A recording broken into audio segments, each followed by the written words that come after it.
Жеті сөзімен байланысты көптеген халықтардың тілінде қалыптасқан ұғымның бірі жеті қазына екен.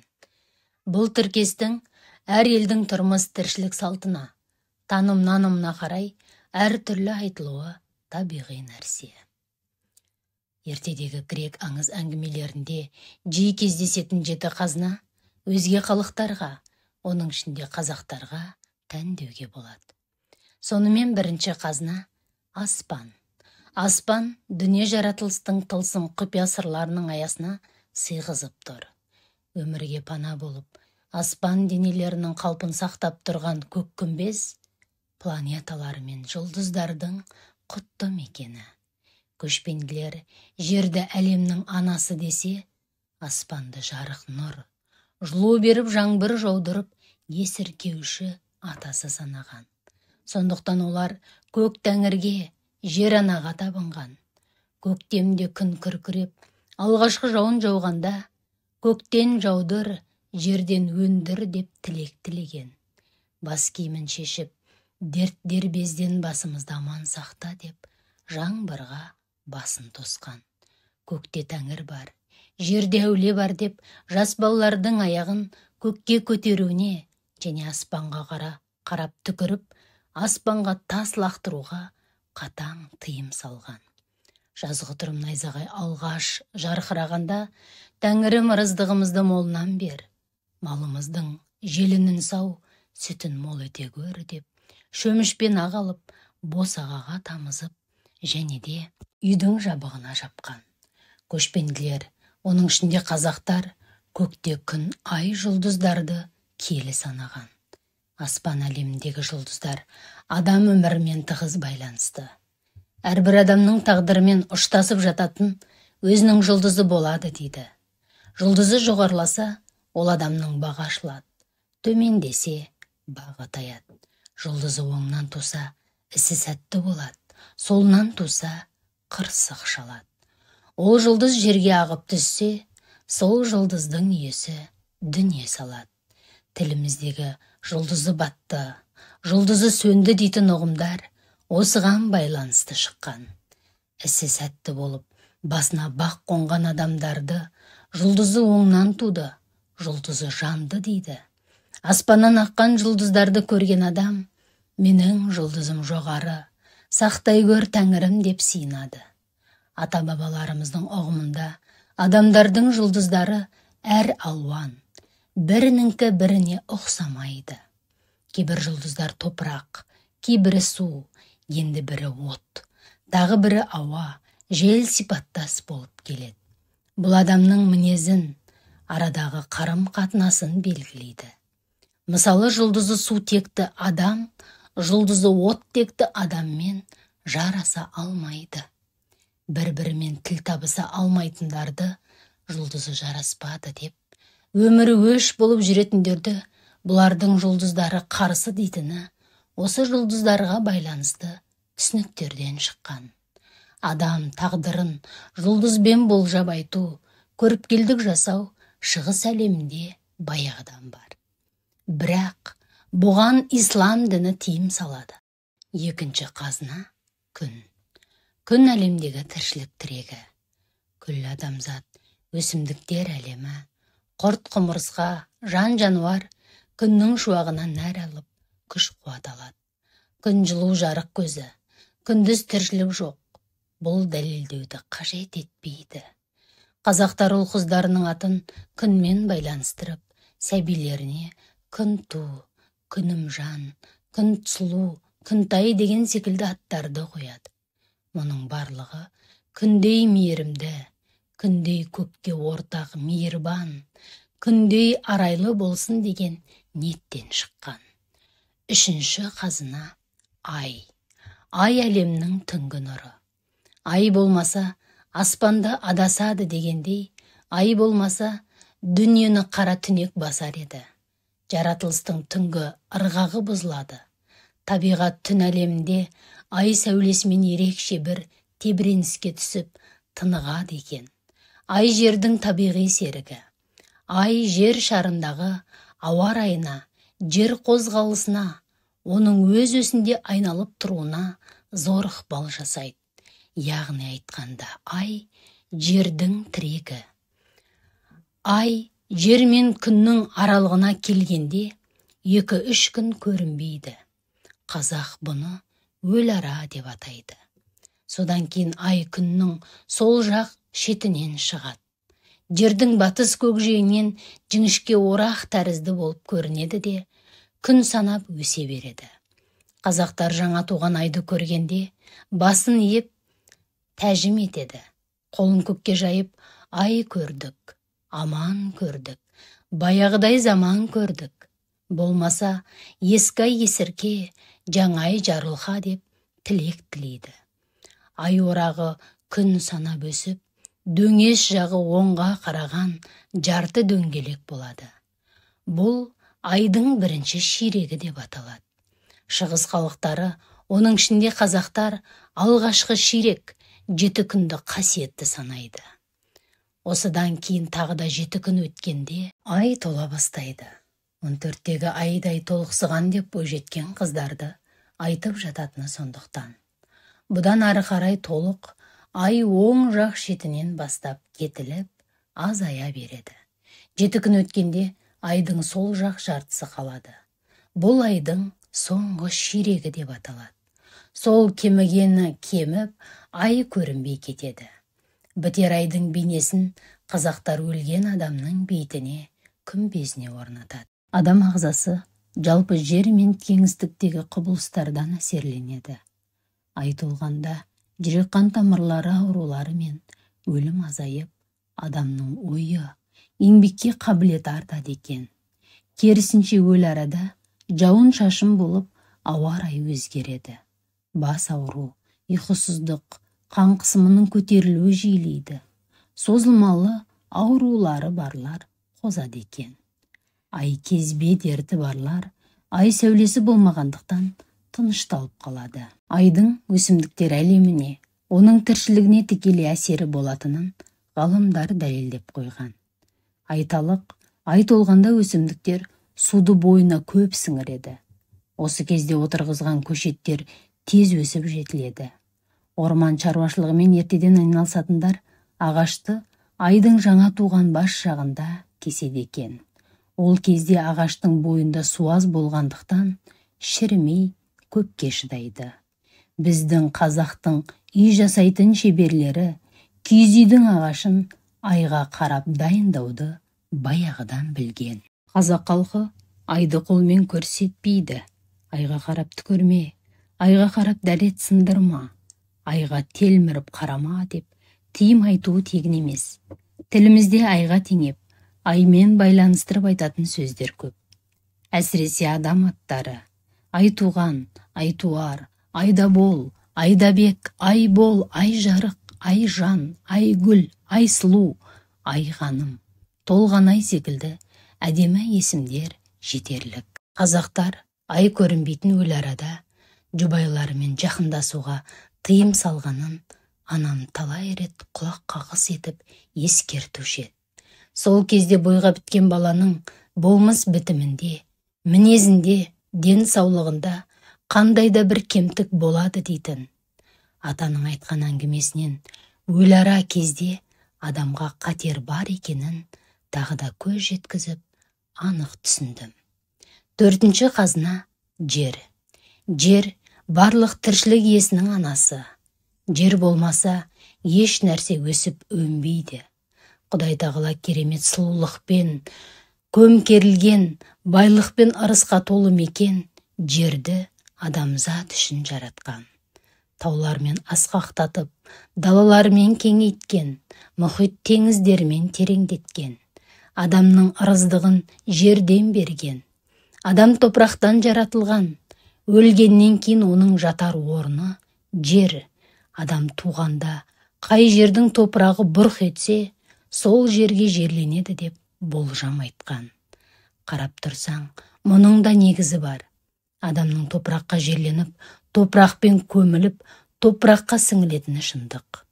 Қазақта мақсатсыз, себепсіз жер қазу, әсіресе балалардың жер қазып, топырақ шашып ойнауы жаман ырым. Оны өлім тілегенмен бірдей көріп, қатаң тыйым салған. Сол секілді жерді тепкілеуге болмайды, кесі ұрады делінеді. Адамның артынан топырақ шашу қарғыстың ең жаманы саналады. Өте бір маңызды нәрсеге серт еткенде, уәде жасап сөз бергенде, топырақ жеп ант етеді. Мұның да жолы ауыр. Егер айтқанын орындамай, өтірік ант берген болса, жердің құдіретіне, киесіне ұшырайды деп түсіндірген. Найзағай түскен адамды жерге қазып жатқызып, топырақпен көмген. Жер адам бойындағы артық энергияны өзіне қабылдап, адам денесін тазартады. Қазіргі кезде электр тоғы соққан адамды алдымен топыраққа көметіні сол халықтың емінен алынған. Атың шықпаса жер өрте деп, қазақ жер өртеуді үлкен қылмыс санайды. Өйткені топырақ күйіп, ылғалынан айырылады.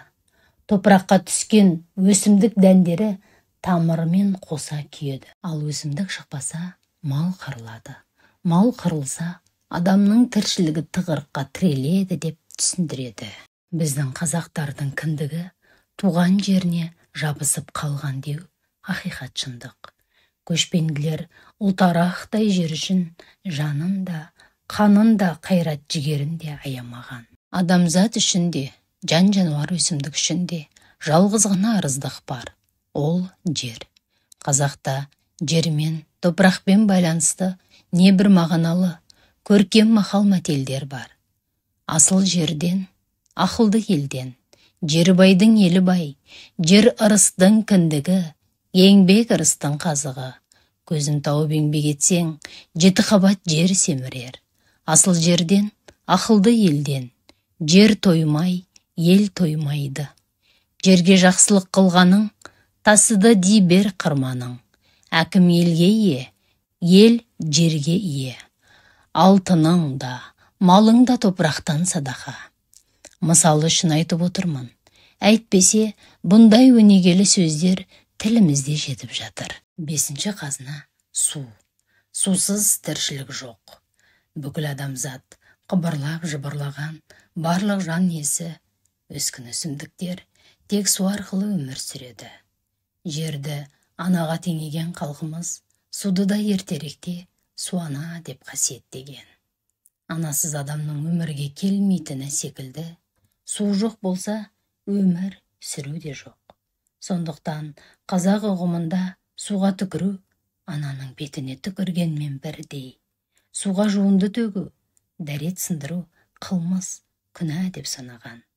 Су таза, оның тазалығын сақтау, өмір тіршілігіңді сақтау екенін бұрынғы замандарда өткен ата-бабалар жақсы түсініп, бізге өсиет еткен. Таза болсаң судай бол, бәрін жуып кетірген. Сулы жер, нулы жер, бұлақты жер, құрақты жер. Толысып аққан дария, мейірбанды қария. Жылай-жылай құдық қазсаң, күле-күле су ішесің деген мақалдар бар. Су ішкен құдығыңа түкірме деп тыйым айтады. Сумен ойнама, батарсың деп сақтандырады. Таумен тасты су бұзары деп судың ғаламат күшін ұқтырады. Шошынып ауырған адамды сумен ұшықтап емдейді. Бұл күні бүгінге дейін ел ішінде жалғасып, өз пайдасын көрсетіп келеді. Сулы жер құрақсыз болмас, таулы жер бұлақсыз болмас деп, суы бар жерде сұлулық, тіршілік бар екенін түсіндіреді. Суды қадірлеп бағаламаған ел апатқа, азапқа ұшырайтынын тіршілік тәжірибелері адамға көрсетіп ақ келеді. Судың да сұрауы бар, аққан судың да тоқтауы бар деп халық көрегендіктен айтқан. 6-шы қазына – от. От күннің жердегі ұшқыны. Қазақта от көктен түскен дейтін көнеден келе жатқан сөз бар. Бұл шындықпен астарласып жатыр. Ертедегі адамдар шатыр-шұтыр найзағай ойнап, аспаннан жерге түскенде жанды жансыз нәрселерді өртеп, күйдіріп жіберетінін көрген. Көріп қана қоймай, отты пайдалануды, оның жойқын күшін игеруді үйренген. Оттың жылу, жарық беретін, суықтан қорғап, ауру сырқаудан сақтайтын құдіретін жан тәнімен түйсініп түсінген. От бар жерде өмір бар. Адамзат отты пайдаланып, меңгеру арқылы әлемге тарап, өсіп өнген. От арқылы небір кереметтерді жасап, өмірге келтірді. Қазақ халқы отана деп, жылумен жарық үшін отты да анаға теңеген. Көшпенділер ерте кезде оттың атын киелі, алас деп атаған. Адам науқастанғанда, маздап жанып тұрған отты айналдырып шықтайды. Қыстаудан жайлауға көшерде, жайлауға шыға берістегі көш жолына екі жағынан мол етіп от жағып, түйелі көшті, қоралы қойды, басқа да малды оттың ортасынан өткізіп, ыстық жалынмен тазартады. Қазіргі біздің ұғымымызша залалсыздандырады. Өйткені қыс бойы бір ортада қозғалмай отырғандықтан, қыстау ластанып, адамға, малға зиянды кеселдер жұғуы мүмкін. Ал жайлау таза қоныс. Оған ауру қырсық апаруға болмайды деп, бұл ырымды мықтап ұстаған. Баланы беске бөлерде міндетті түрде отпен аластап, алас, әр пәледен қалас дейді. Жаңа түскен келіншек қайната босағасынан сәлем бере, табалдырықтан аттаған соң отқа май құяды. От лаулағанда жасы үлкен әжелердің бірі алақанын ол отқа тосып, одан кейін келіннің бетін сипап, отана жарылқай көр, өмірін өзіңдей жарық ет деп тілейді. Осылай келіннің алғашқы қадамын жылумен, жарықпен қарсы алып, келешегіне сәттілік тілеп тұрады. От ертеден бері шаңырақтың символы саналады. Менің үйім демей, отбасым, от жаққан жерім, бір үй демей, бір түтін, иесін отағасы деген әдемі тіркестер шыққан. Отарыстың тіреуі, үйдің қамқоршысы, береке құты. Сондықтан отқа түкіруге болмайды. Айталық, адамдар бір нәрсені өте жеп көргенде, жиіркенгенде, жаман естен жүрегі айнығанда түкіреді. Ал от өте таза. Ол қасиетті. Сол үшін отқа түкіру күнә. Бұл тыйым. Сол секілді оттан аттау, отта аяқпен тебу, ананың басынан аттап, ананы тепкенмен тең деп санаған. Ешбір себепсіз от шығару, отпен ойнау, от құдіретіне жауапсыз қарағандық. Оның қадір қасиетін, күшін, жай құбылыс ретінде қабылдау, кімде болса да орны толмас өкінішке ұрындырады. Ата-бабамыз отпен ойнама, күйерсің, ойнақтаған от басар деп мақалдаған. Жаурағанды күлдірер, аяғы жоқты жүргізер, өз еркімен жіберсең, дүниені білдірер деп жұмбақтап, отты абайлап, қажет жеріне ақылмен пайдалану керектігін ұқтырып отырған. Қазақ ұғымында біреудің отын сабалау, отын өшіру үлкен қылмыс. Ондай адамдар жазаға лайық. Тілімізге отты өшті, түтін түтетері қалмады дейтін сөздер бар. Бұл бір әулеттің ұрпақ жалғастырары үзілді, ешкімі қалмады дегенді білдіреді. Отың өшсін дейтін сұмдық ауыр қарғыс осыдан шыққан. Қазақтар үйде адам бола тұра, ертелі кеш оты жанбайтын үйді молаға теңейді. Тірі адамның тіршілігі үйіне от жағудан басталады. Кейде ұрыс жанжал болған шаңырақта от жанып қазан қайнамай, дастархан жайылмай, үйдің берекесі кетіп, көңілсіздік басатыны бар. Ондайда халқымыз отбасы ала болса, кереге басы сайын бәле болады деп, татулық жоқ жерде от өшіп, үйден жылулық кететінін ұқтырады. Отбасы тату болса, шырағы жанар деп, бірлікке шақырады. От қаттыны жұмсартады, жұмсақты қатайтады, ласты тазартады, ажырағанды біріктіреді, көңілді жадыратады. Алайда от бағыламағанды оңдырмай жазалайды. Әрбір адам отқа бір сәт қарап ойланып, оттай жылы, оттай өткір, оттай жұмсақ, оттай күшті, оттай мейірімді болуға тырысқаны қажет ақ. Бабаларымыздың оттың сан алуан қасиетін жан дүниесімен түсініп ұғынғандықтан да неше түрлі ырымдар мен тиымдарды, мақал мәтел жұмбақтарды, өлеңдерді тамаша теңеу сөздерімен өрнектеп бізге мұра етіп қалдырған. Шырағым деген бір ауыз сөздің өзінде қаншама мейірім, ақ ниет, ықылас жатыр. Әділде шыншыл, әрі шешен сөйлейтін кісіні от тілді, орақ ауызды деп ер жүрек таланты мен талабы өрге сүйреп тұрған адамды жүрегінің оты бар, көзінде от бар деп жатады. Айта берсең, мұндай теңеу ұғымдар көп ақ. Енді осы жерде айта кетер бір жайт, әлемнің 4 негізі топырақ, от, су, ауаға ешқандай ғылыми түсініктің керегі жоқ. Бұларсыз тіршілік болмайтыны баршаға аян. 7-ші қазына – ит. Ит адамның жер бетіндегі алғашқы серігі, қорғаушысы. Адам ата мен Хауаны пештен қуылғанда жерге бірге келген деген аңыз әлем халықтарының барлығында бар екен. Бұл да қызыл сөз емес. Итті басынан ұрмайды, аяқпен теппейді, тамақ дәметкен итке кет деп қумайды. Әрине, бұл ырымдар қазір қалды ғой. Жақсы ит өлігін көрсетпейді дейтін сөз де бар қазақта. Шындығында солай. Оқыстан бір дәңеге ұрынып өлмесе, қартайған иттің қашан есігінен кетіп қалғанын білмей қаласың. Іздесең де таба алмайсың. Таңғаларлық құбылыс енді бір аңызда адам ата мен Хауанаға ілесіп келгенде иттің ұртында бидай болыпты. Сол бидайдан өсіп өніп көбейіп, дүние жүзіне бидай солай жайылған делінеді. Біздің жеп жүрген нанымыз иттің ырыздығы деп көшпенділер итті жақсы асыраған. Енді бір қызық бар. Табиғатта арпа, сұлу, бұршақ, тары, алма, өрік, сол сияқты дақылдар мен жемістердің жабайы түрлері бар. Бірақ жабайы бидай жоқ. Болған да емес. Адам өзге тамақтан жалықса да, наннан ешқашан жалықпайды.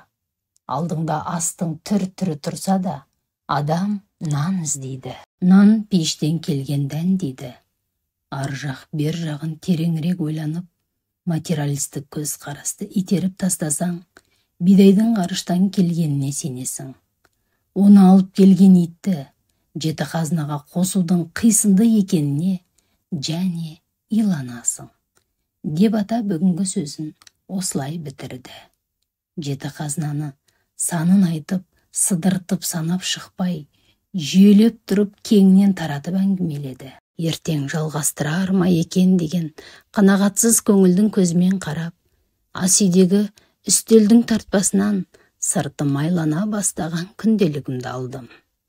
Оған 1974 жыл 12 сәуір жексенбі деп жаза бастадым. Ал тыңдарман, келесі шығарылымда 7 қазынаның діни сеніммен араласып кеткен, ертеден ел ішінде айтылатын тағы бір түрін шығаратын боламын.